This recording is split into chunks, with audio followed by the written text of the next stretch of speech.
Hmm. All right, hope you enjoyed that episode. We got four more today. It's going to be a great day for discoveries. This is episode 354. Fine music. We're heading to Murray Thomas. Go ahead, Murray. Okay, well, I'm actually not going to be discussing much in the way of music you haven't heard before. What I'm going to do, as I threatened last week, is start going through the 20 albums that influenced my musical taste. We're going to do the first four of them today, and I will explain why I think they influenced my taste. The first one of these is the White Album by the Beatles. Um, Number this nine. number nine, exactly. Um, this album is actually the first time I really started paying attention to rock music. I started listening to the radio when I was 10, but my attraction was for the poppier stuff like the Cowsills, the Turtles, Incense and Peppermints, which I consider a pop song. I think that's some commercial executive's idea of what psychedelic music should sound like.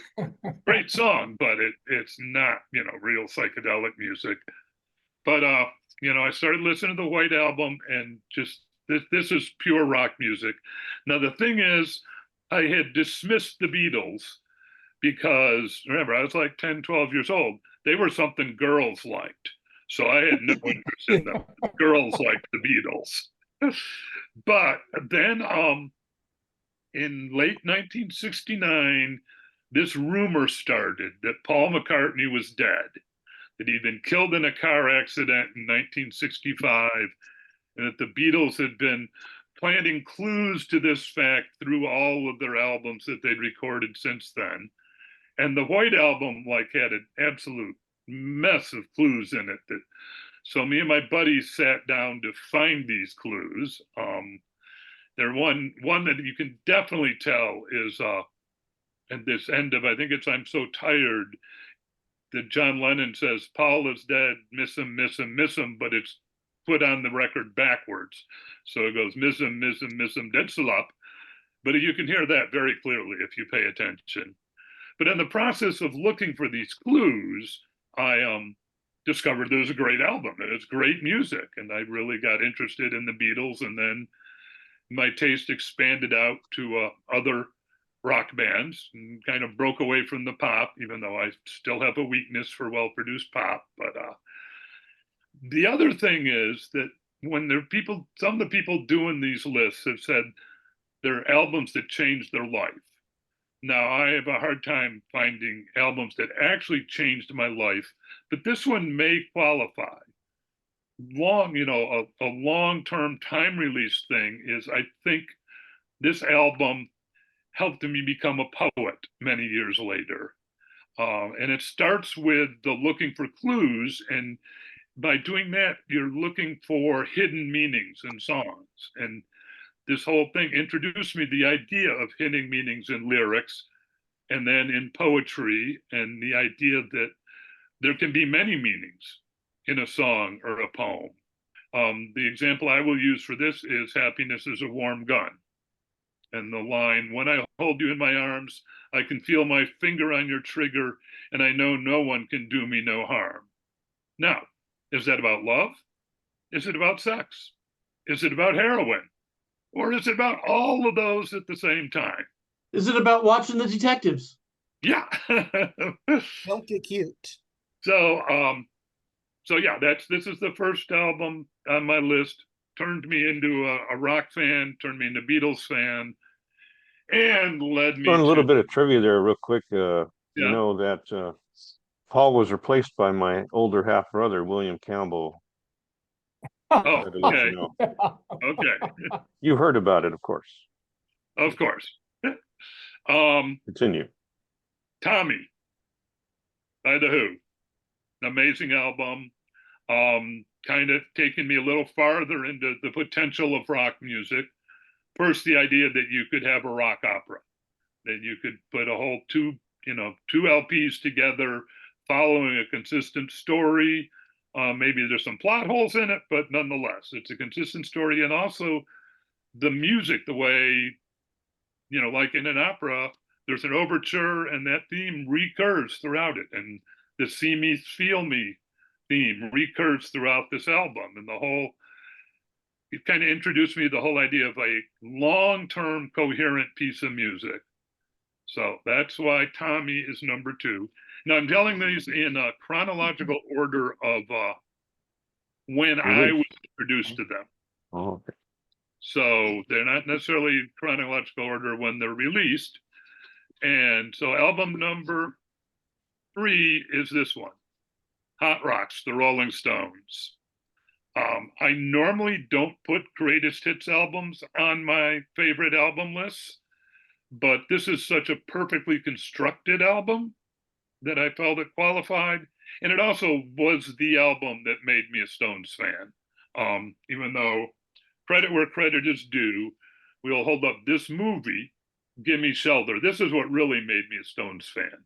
Seeing this movie in the theater, it has a lot of great live footage of the Stones from their '69 tour. Just really, super music. And of course, this is the story of Altamont, where the Hells Angels killed the guy right in front of the stage. One of my favorite movies of all time, and probably my favorite rock documentary, just a really powerful movie. So after I saw that, I got Hot Rocks. And like I say, it's a perfectly constructed album because there are 4 sides. It's a double album, and each side represents a different period in the Stones' musical development. It also has several songs on it that were not singles. Like Gimme Shelter was never released as a single, at least not at the time.